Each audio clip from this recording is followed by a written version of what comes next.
So I'm taking advantage of the cool, wet weather that you can't see, but you can see that I'm filming in window light, and it's very nice and neutral, and there's no sun. So yeah, we're getting good natural light. So I'm answering a question that I had from a viewer that was, how much do I need to understand of the input material, like say a series that I'm watching, in order for it to be beneficial? They said, is it worthwhile to watch it even when I'm understanding basically nothing, like 5%? The answer is no, it is not worthwhile. Yes, it is of some value, but they are not the same thing. Of some value just means that it does something for your language, right? Anything at all.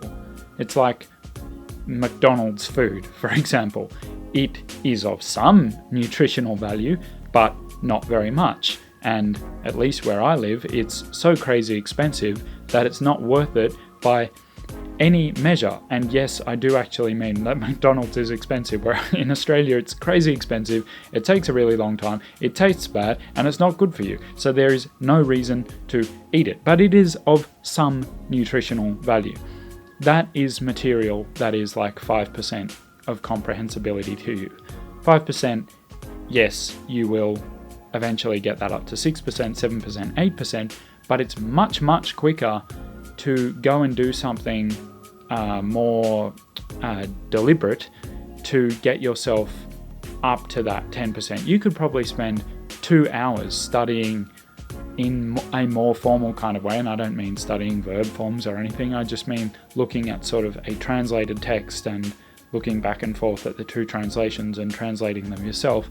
You could spend like 2 hours doing that, and your comprehension of the show that is in question will be like 10%. So, it's going to take a lot longer than that of just watching the show. But shows and say audiobooks are a little bit different to for example, books, because with books you can take your time, you can look up words. You can't do that with audiobooks or on shows unless you're pausing all the time, which is not a good use of your time. I am still not recommending that you try to read anything of which you can only understand 10%, because you will drive yourself crazy and you will not succeed in your language learning, because who wants to do that? Ain't nobody got time for that, right? But with books you can at least bring the threshold back of what you can understand, and 40% might be enough that you can actually get something out of it, to the point where you, after you've read say 2 pages, your understanding of what's going on will have increased from 40% to 50%. I'll put a link in the description to a video from Robin McPherson, who talks about the books thing in a bit more detail. He's got a really good system of like how to read a whole novel. But even then, if we're talking a whole novel, your comprehension needs to be at 60, 70, 80% for that to be anywhere near realistic. Audiobooks, I would say 30% is okay. Less than that, and it is so little that if you have less than 30%, that means it's so little that it will just take longer to get up to that stage, and it's just not worth it. You're better off actually trying to study the language in some way, even if studying the language means taking the audiobook, getting the transcript of it or the original book and breaking it down. What does this mean? What does this mean? What does this mean? Kind of thing. Just listening to it over and over again. I did that with the first 8 chapters of a Swedish audiobook, because my car only has a normal CD player, like just plays normal CDs, no MP3s or anything like that. So I just had the first 8 chapters of this book on CD and I just let it repeat forever, basically. I think I listened to it 50 times, no joke, actually 50 times, the first 8 chapters. I could say whole pieces of it without knowing what it meant. I think I understood, in terms of meaning and what was going on, 70%. In terms of words, probably 60%, but that's counting all the little words like dear and ja and nee, right? That's in terms of actual sort of unique vocabulary, 40%. I remember struggling over certain bits, just going, what this makes no sense that they use this word here. It doesn't line up with all the other things they're saying. And then one day just going, aha. But I was also studying the language at the same time. And I'd say that to get from the initial, I don't know, maybe 40 or 50% that I started with to get up to the 70, 80% that I stopped listening to that book at, I now understand it fully, but that's later. To get to that stage, I needed to listen to it so many times that it would have been quicker to do other things, but it didn't matter because it was just in the car playing in the background. So it's okay to do that because you can't do anything else while you're driving a car. But I could have, if I'd wanted to, done actual sort of language exercises, something like Swedish Pod 101. It's just that at that time it wasn't as interesting to me. I liked the idea of very slowly building up my comprehension in this book, and it may have been 0.5% per time if we're going to break it down evenly like that, which clearly doesn't work, but 0.5% per time. So 50 times that I listened to it, my understanding might have increased from 40-50% to 65-70-75%, and now I understand it fully, but that's different because I'm reasonably fluent in Swedish these days. I don't know if I've actually been clear here. So low percentages, anything under 20, not worth your time. You will understand more if you read and watch it more, but you're better off doing something else. If you are going to watch anything I would say anything that is less than 50% understanding, comprehension, you should, Matt versus Japan recommends this, go and look up like a plot synopsis so that you know actually what's going on, and you'll find you understand more that way and you can pull more out of it. It's not about what you can understand, it's what you can get out of it at the time. So if you are going to watch something where you really won't understand what's going on, but you might understand some of the phrases that are used, go and look up a plot synopsis. You will get more out of it, or have it be something that you've watched before with English subtitles. If you're going to try to pull language out of it, if you're going to try to use it to learn your language, subtitles off, definitely. It's just not... I've tried this subtitles on versus subtitles off because my French is about at the level where I can understand what's going on almost all of the time, but sometimes I get a bit lost.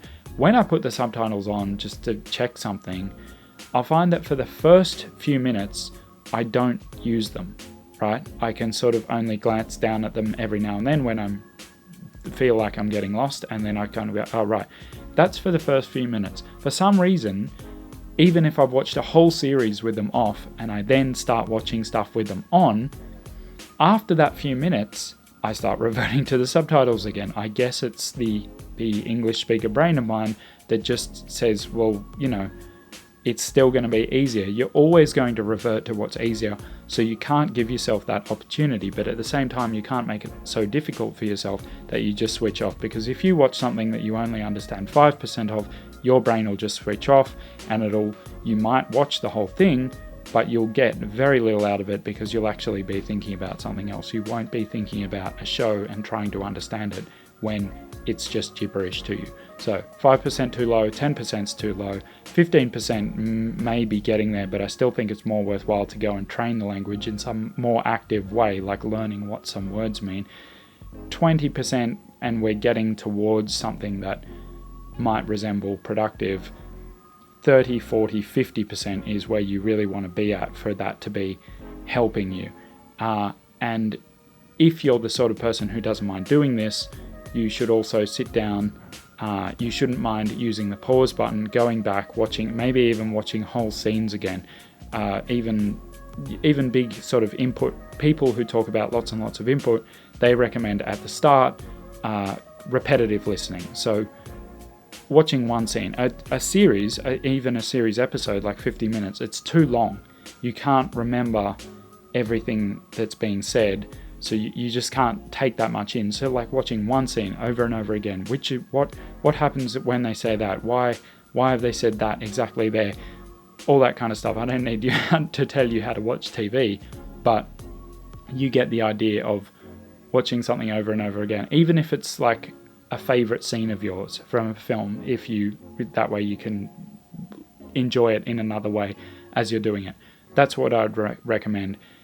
How to know whether you're understanding 20-30%, that's a little bit harder. I think you've just kind of got to feel your way through it, because there's a difference between understanding 20-30% of the words and actually understanding 20-30% of the meaning. Sometimes one is higher than the other, and sometimes it's the other way around. You can understand 90% of the words and completely miss the meaning of the whole scene if you've not understood just the wrong word. Like if you've been unlucky and there's one word that you've misunderstood, especially if you've actually thought you've understood it but you've misunderstood it, that means you can miss the point of the entire scene. I've done this a few times in both my languages, and I think I remember doing it as a kid in English too. It's something we do as kids and we forget about.